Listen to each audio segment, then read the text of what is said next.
नमस्कार, स्वागत है आप सभी का एबी स्टार न्यूज में और मैं हूं आपके साथ जुबैर चौधरी। वक्त तो चला यूपी के बुलेटिन अपना उत्तर प्रदेश का, जहां सबसे पहले बात करेंगे शाहजहांपुर की, जहां घने कोहरे की वजह से दर्दनाक हादसा हुआ। इस हादसे में 12 लोगों की मौके पर ही मौत हो गई। तो शाहजहांपुर में सुबह घने कोहरे की वजह से बड़ा सड़क हादसा हुआ, जहां कंटेनर ने एक टेम्पो को टक्कर मारी, जिसके बाद इस हादसे में 12 लोगों की मौके पर ही मौत हो गई। यह हादसा थाना अल्लाहगंज के फर्रुखाबाद मार्ग पर हुआ, जहां सीएम योगी आदित्यनाथ ने भी इस हादसे पर गहरा दुख जताया है। इस दौरान मौके पर पहुंची पुलिस ने घायलों को अस्पताल में भर्ती कराया। बता दें कि यह घटना थाना सहरा मऊ दक्षिणी इलाके की है। मुख्यमंत्री योगी आदित्यनाथ ने शाहजहांपुर में हुए सड़क हादसे का संज्ञान लिया। सीएम योगी ने मृतकों के परिजनों को संवेदना व्यक्त की, जहां मुख्यमंत्री ने अधिकारियों को तत्काल मौके पर पहुंचकर राहत बचाव कराने के लिए निर्देश दिए थे, जिसके बाद सीएम ने घायलों को समुचित उपचार के निर्देश दिए। इसके साथ ही घायलों के जल्द ही स्वस्थ होने की कामना भी सीएम योगी आदित्यनाथ ने की है। आज सुबह करीब 10:30 बजे ये अल्लाहगंज थाना क्षेत्र के अंतर्गत जो ग्राम सुखसुगी है, इसके पास में एक एक्सीडेंट हुआ है, जिसमें एक कंटेनर और एक ऑटो के बीच में जो कोहरे के बीच में टक्कर हुई है, जिसमें करीब 12 लोगों की कैजुअल्टी हुई है, जिसमें 8 पुरुष हैं और तीन महिलाएं हैं और एक बच्चा है। जो अभी तक प्रारंभिक सूचना प्राप्त हुई है उसके अनुसार ये है कि ये सभी लोग जो दमगढ़ा ग्राम है बदनापुर का, वहाँ से जो आपका पांचाल घाट है वहाँ पर स्नान के लिए जा रहे थे। इन्होंने गांव से ही अपना जो टेम्पो है वो किया था और उसके बाद वहाँ से ये आ रहे थे, तो यहाँ पर ये एक्सीडेंट हुआ है। एक्सीडेंट के बाद में जो 12 लोग हैं उनकी कैजुअल्टी हुई, उनको हमने पीएम के लिए भेजा है। मौके पर सभी अधिकारीगण हैं, उनका जल्द से जल्द पीएम करवाया जाएगा और साथ में जो गंभीर धाराएं हैं उनमें मुकदमा भी लिखा जाएगा। जो कंटेनर है उसको डिटेन कर लिया गया है और जो उसका ड्राइवर वो भागा हुआ है उसके लिए टीम लगा दी गई है, उसको जल्दी अरेस्ट किया जाएगा। और आगे तो बुलेटिन में बात कर लेते हैं शाहजहांपुर की ही, जहां घने कोहरे की वजह से लोग अलाव का सहारा लेते नजर आ रहे हैं। तो शाहजहांपुर में कड़ाके की ठंड का दौर थमने का नाम नहीं ले रहा है। भीषण ठंड से जीवन की रफ्तार थम गई है। बता दें कि यहाँ पहाड़ों से आने वाली ठंडी हवाओं के कारण तापमान में गिरावट दर्ज की गई है, साथ ही गर्मी भी बढ़ गई है। कोहरा अधिक होने के कारण जिंदगी की रफ्तार कम हो गई है, जहां जगह जगह लोग अलाव का सहारा लेते नजर आ रहे हैं। कोहरा बहुत तेज पड़ रहा है, ठेले हमने लगाए, कुछ दिखे नहीं रहो। गांव से चल के आए और गाड़ी जो आप लोग चलावें बहुत धीरे से चलावें, कुछ दिख नहीं रहो कतई जर से। बहुत ठंड ज़्यादा तेज बढ़ रही है। आज तो सर बहुत कोहरा है। आज सुबह से हम निकले हैं तो यहाँ 20 मिनट लेट से पहुँचे हैं। ये सर हम ये जलालाबाद से आए तो हमें सर कोहरा सुबह 6 बजे से ज़्यादा मिला। अभी थोड़ा कुछ 10% कम हुआ है। आज गड्ढे भी नहीं दिख रहे शहर के, जहाँ पे हैं गड्ढे तो हम बहुत हल्के हल्के आए हैं और धीमे। तो बुलेटिन बात फर्रुखाबाद की कर लेते हैं, जहां माघ मेले के दौरान पूर्णिमा के दौरान श्रद्धालुओं ने आस्था की डुबकी लगाई है। तो फर्रुखाबाद में माघ मेला रामनगरिया के में पूर्णिमा पर आस्था का सैलाब उमड़ा। बता दें कि गंगा तट पर हर साल धर्म और आत्माध्याय का माघ मेला लगता है। इसी कड़ी में 25 जनवरी को पौष पूर्णिमा के स्नान पर्व के साथ माघ मेले में कल्पवास की शुरुआत हो गई है। पूर्णिमा स्नान के साथ कल्पवासियों का 1 महीने का कल्पवास शुरू हो गया है। इस दौरान कल्पवासियों और साधु संतों ने आस्था की डुबकी लगाई। बता दें कि फर्रुखाबाद के थाना कादरी गेट के स्थित पांचाल घाट पर कई कल्पवासियों ने अपना डेरा डाला हुआ है, जहां पूर्णिमा पर श्रद्धालुओं ने गंगा में डुबकी लगाई है। कल्पवास इसलिए करते हैं कि माघ महीने में देवता लोग गंगा किनारे आते हैं कल्पवास करने। जैसे आपने देखा होगा पिछला कुंभ में भी देखा, उसमें भी देवता आए। हर साल में एक बार माघ मास कल्पवास होता है। जहाँ जहाँ गंगा का निवास होता है उसी जगह पर कल्पवास होता है। कल्पवास करने से मनुष्य की काया 1 महीने में जब कल्पवास करता है तो साल भर उसको कोई बीमारी, इस बालू में चलना, इस बालू में रहना, गंगा का स्नान करना, अपनी साधना करना, धर्म पुण्य करना, इस बहाने से हम सब लोग एक जगह आते हैं। तो बड़ी बात सिद्धार्थनगर की कर लेते हैं, जहां बड़ी ही धूमधाम से राष्ट्रीय बालिका दिवस मनाया गया है। इस दौरान बेटी बचाओ बेटी पढ़ाओ योजना के तहत प्रदर्शनी भी लगाई गई। तो सिद्धार्थनगर जिले में राष्ट्रीय बालिका दिवस धूमधाम से मनाया गया। बता दें कि जिला मुख्यालय में लोहिया कला भवन विभिन्न कार्यक्रम का आयोजन किया गया। इस मौके पर कई विभागों की तरफ से प्रदेश में चल रही जन कल्याणकारी योजनाओं के साथ साथ बेटी पढ़ाओ बेटी बचाओ से संबंधित प्रदर्शनी लगाई गई, जिसका उद्घाटन डुमरियागंज सांसद अंबिका पाल ने किया। इस दौरान सिद्धार्थनगर अध्यक्ष गोविंद माधव, जिलाधिकारी पवन अग्रवाल सहित जिले के बाकी अधिकारी भी इस कार्यक्रम में मौजूद रहे, जहां शहरी ग्रामीण आवास योजना के लाभार्थियों को चाबी भी प्रदान की गई। इस मौके पर सांसद जगदम्बिका पाल ने कहा कि मुख्यमंत्री योगी आदित्यनाथ और प्रधानमंत्री नरेंद्र मोदी के नेतृत्व में जहां देश और प्रदेश तरक्की के आसमान छू रहा है, वहीं बेटियों भी निरंतर सशक्त हो रही हैं। प्रदेश अपना संपूर्ण उत्तर प्रदेश में स्थापना दिवस मना रही और ये संयोग है कि उत्तर प्रदेश स्थापना दिवस के साथ राष्ट्रीय बालिका दिवस भी है। तो ये कहीं ना कहीं मोदी जी के और योगी जी के आने के बाद जिस तरह से देश की बेटियों में एक उड़ान आया है, बेटियों के हौसलों में एक ऊर्जा आई है कि आज बेटियां हर क्षेत्र में, चाहे वो PCS जे का एग्ज़ाम हो, IAS हो, IPS हो, PCS हो, फाइटर पायलट हो, इन्फेंट्री में हो, सब तरफ बढ़ रही हैं। यहाँ तक कि वो खुद मतलब एक अपना स्टार्टअप कर रही हैं, अपनी कंपनीज बना रही हैं, जॉब सीकर की जगह पे जॉब प्रोवाइडर बन रही हैं। तो ये निश्चित तौर से स्थापना दिवस केवल हम एक उत्सव के रूप में नहीं मना रहे हैं, बल्कि प्रदेश के सभी लोगों को आगे बढ़ने के लिए $1 ट्रिलियन जो लक्ष्य योगी आदित्यनाथ जी ने रखा है, उसको पूरा करने के लिए देश के $5 ट्रिलियन में अपनी उस योगदान के लिए और बेटियों को आगे में बढ़ने का, भविष्य का एक ऊंचाइयों पे जाने की शुभकामनाओं का प्रदेश अपना। तो बुलेटिन में बात पीलीभीत की कर लेते हैं। पीलीभीत में 3 दिवसीय यूपी दिवस समारोह का आयोजन किया गया। इस दौरान राज्य मंत्री संजय सिंह गंगवार ने कार्यक्रम का उद्घाटन किया। तो पीलीभीत के गांधी स्टेडियम में 3 दिवसीय यूपी दिवस समारोह का आयोजन किया गया। इस अवसर पर राज्य मंत्री संजय सिंह गंगवार, बड़खेड़ा विधायक स्वामी प्रवक्तानंद सहित DM प्रवीण कुमार लक्ष्मण ने कार्यक्रम का उद्घाटन किया, जहां सबसे पहले राज्य मंत्री सहित बड़खेड़ा विधायक और DM ने लगाए गए विभागों के स्टॉलों का निरीक्षण भी किया। उसके बाद कार्यक्रम की शुरुआत की गई। तो वहीं यूपी दिवस के अवसर पर स्कूल के बच्चों ने मनमोहक कार्यक्रम प्रस्तुत किए। बच्चों की तरफ से प्रस्तुत किए गए कार्यक्रमों को से खुश होकर राज्य मंत्री ने सभी स्कूल के बच्चों को 1100 रुपए का इनाम भी दिया।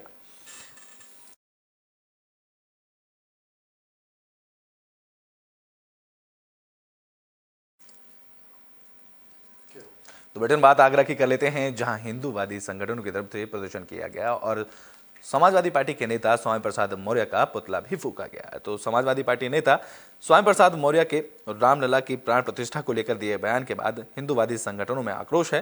हिंदूवादी संगठनों ने स्वामी प्रसाद मौर्य का DNA टेस्ट कराने की भी मांग की है। साथ ही किन्नर समाज के साथ स्वामी प्रसाद मौर्य को गोद लेने की अपील की है। स्वामी प्रसाद मौर्य के बयान के विरोध में अखिल भारत हिंदू महासभा ने जिला मुख्यालय पर प्रदर्शन किया।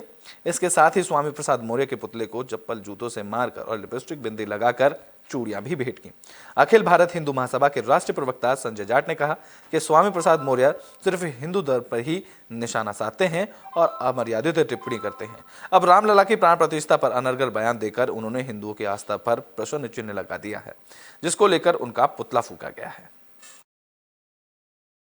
इसकी वजह ये है कि वो हमारे जो राम की प्रतिमा भैया है उससे ये गलत हुई है, ये ढोंग है और मरे मुद्दे जिंदा होते हैं क्या? यानी उसका कहने का मतलब ये है कि भगवान मर गए, वो जिंदे नहीं हो सकते। अरे भगवान तो कभी मरता ही नहीं, भगवान तो हमेशा हमारे हैं, हमारे है नहीं। लेकिन उसका कहने का मतलब तात्पर्य ये है कि जो राम मंदिर की प्रतिमा भैया वो गलत है। अब एक बात बताइए मुझे, अगर भगवान की प्रतिमा गलत है तो क्या सही है, उसका जवाब दीजिए मुझे। निश्चित संजय जाट, राष्ट्रीय प्रवक्ता हिंदू महासभा। अब तो वास्तव में मुझे लगता है इसका DNA टेस्ट होना ही चाहिए। इसके DNA टेस्ट की बहुत ज्यादा मतलब जरूरत है। हम उत्तर प्रदेश सरकार से मांग करते हैं DNA टेस्ट कराया। दूसरा नंबर, हम किन्नर महामंडलेश्वर से हम लोग मांग कर रहे हैं कि हमने एक नया स्वरूप तैयार पकड़ लिया है, इसको हमने लिपस्टिक और चूड़ी पहना दी गई, किन्नर समाज में इसको शामिल किया जाए। तीसरा, हम इनसे एक स्वामी प्रसाद मौर्य से मैं कहना चाहता हूँ, अब तू वास्तव में हिंदू धर्म में रहने के लायक नहीं है और अपनी जब तू मरे, जब इसकी चिता जले, अर्थी जले, तो ये अपने एफिडेविट भी दे कि मेरी चिता में चलने वाले कभी भी राम नाम। तो बुलेटिन में बात पीलीभीत की कर लेते हैं, जहां ग्रामीणों का प्रदर्शन देखने को मिला है। बता दें कि जल योजना के तहत बनाई जा रही पानी की टंकी का ग्रामीणों ने विरोध किया है।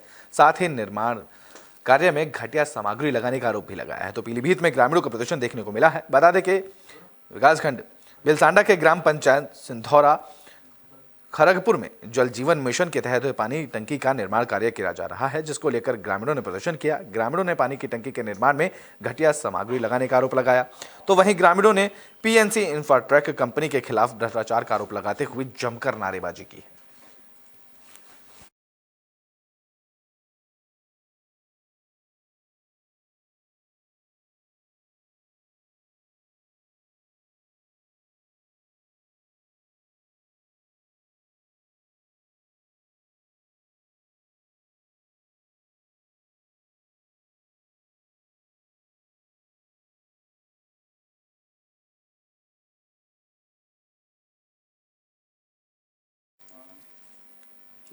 तो बुलेटिन में बात फर्रुखाबाद की कर लेते हैं, जहां एंटी करप्शन की टीम ने बड़ी कार्रवाई की है।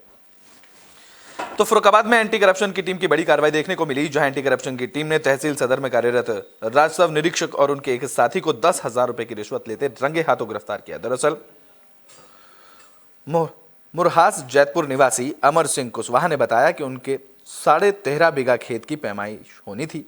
उन्होंने इस बार आदेश कराया तो उसे निरस्त कर दिया गया, लेकिन दोबारा फिर पैमाइश का आदेश कराया गया तो कानूनगो विवेक तिवारी ने उनसे 10,000 रुपए की रिश्वत मांगी। जहां परेशान होकर उन्होंने एंटी करप्शन की टीम से संपर्क किया। वहां से 10,000 रुपए लेकर टीम के साथ वो सदर तहसील पहुंचे, जहां और कमरे में बैठे सहयोगी उमा शंकर ने पहले उनसे पैसे लिए और पैसे गिने, फिर कानूनगो ने गिनकर पैसे अपनी जेब में रख लिए। इस दौरान एंटी करप्शन की टीम ने उन्हें रिश्वत लेते रंगे हाथों दोनों को गिरफ्तार कर लिया, जिसके बाद एंटी करप्शन की टीम आगे की कार्रवाई करने में जुट गई।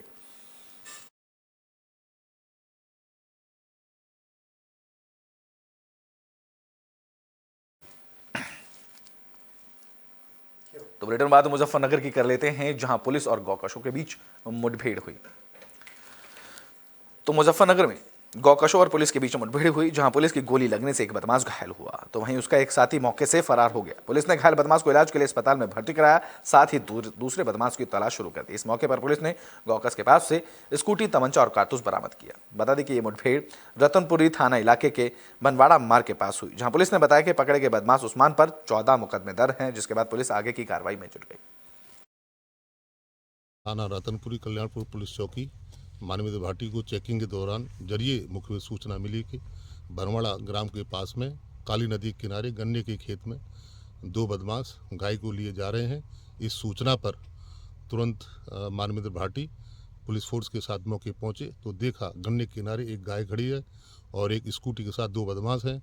पुलिस को देख करके उक्त दोनों बदमाशों ने फायरिंग शुरू कर दी और जवाबी पुलिस की फायरिंग में एक बदमाश की गोली लगी और दूसरा बदमाश कोहरा और रात के अंधेरे का फ़ायदा लेते हुए वो गन्ने के खेत में भाग गया और जिसके पैर में गोली लगी है उस घायल बदमाश का नाम उस्मान उर्फ छंगा है, जो नगला का रहने वाला है। पूछताछ में पता चला कि उसके पास गौवध के करीब 1 दर्जन करीब मुकदमे हैं। उसके पास से बरामद में एक स्कूटी, एक जिंदा गाय और काटने के उपकरण बरामद हुए हैं और एक तमंचा मौके पर मिला है। विधिक आवश्यक। तो बुलेटिन में बात आगरा की कर लेते हैं, जहां पुलिस ने मंदिर में हुई लूट का खुलासा किया है।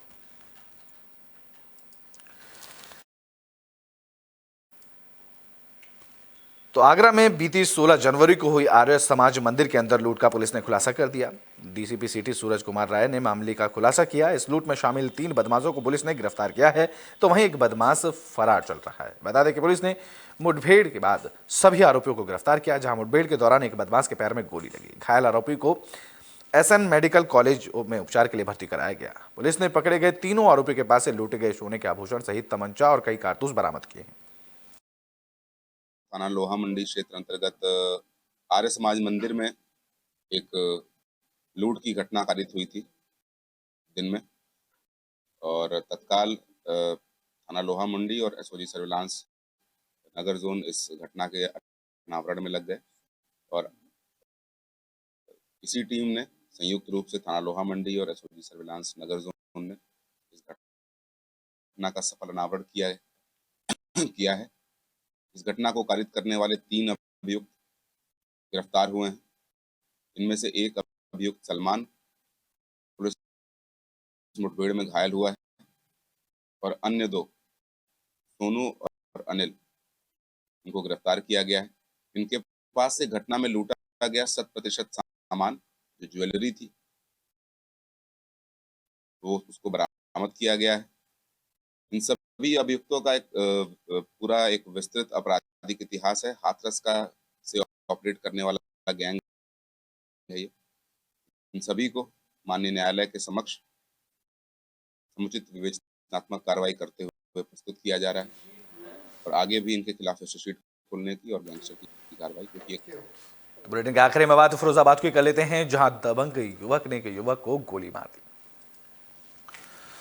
तो फिरोजाबाद के थाना उत्तर क्षेत्र के झलकारी नगर में पुरानी रंजिश के तहत गोलीबारी का मामला सामने आया, जहां दबंग ने एक युवक को गोली मार दी, जिससे वो गंभीर रूप से घायल हुआ। इस दौरान युवक को आनन फानन में इलाज के लिए जिला अस्पताल लाया गया, जहां से उसे आगरा रेफर किया गया। तो वहीं सूचना के बाद मौके पर पहुंची पुलिस ने मामले की जांच शुरू की। वो पहले कुछ लफड़ा था, ये दुकान पे गया था, वहाँ मतलब झगड़ा हो गया और उन्होंने गोली मार दी। मतलब इसका क्या नाम है? उसका नाम बबलू है। अच्छा, कहाँ की बात है ये? गली नंबर 2 पे झलकारी नगर। नहीं, किस बात का लफड़ा हुआ? किसने मारी है गोली? एक मंजू नाम का लड़का है, वो बता रहा था मंजू ने गोली मारी, मंजू और दिनेश। रात 10:30 बजे के आसपास गोली चलने की सूचना प्राप्त हुई थी। बल्लू नामक व्यक्ति को गोली लगी है, जिसके परिवारीजनों द्वारा ही उसे उपचार हेतु ट्रॉमा सेंटर लाया गया था। चिकित्सकों द्वारा हायर सेंटर उपचार हेतु बल्लू को रेफर कर दिया गया है। प्राथमिक पूछताछ में यह बात प्रकाश में आई है कि बल्लू की उसके मोहल्ले में रहने वाले एक व्यक्ति से रंजिश चल रही है। बल्लू द्वारा 2 व्यक्तियों के विरुद्ध आरोप लगाए गए हैं। दोनों व्यक्तियों को पुलिस द्वारा हिरासत में ले लिया गया है। तहरीर प्राप्त करके सुसंगत धाराओं में अभियोग पंजीकृत कर अन्य आवश्यक वैधानिक कार्रवाई। तो यूपी के बुलेटिन अपना उत्तर प्रदेश में भी के लिए बस इतना ही। देश और दुनिया की तमाम खबरों के लिए देखते रहें एबी स्टार न्यूज।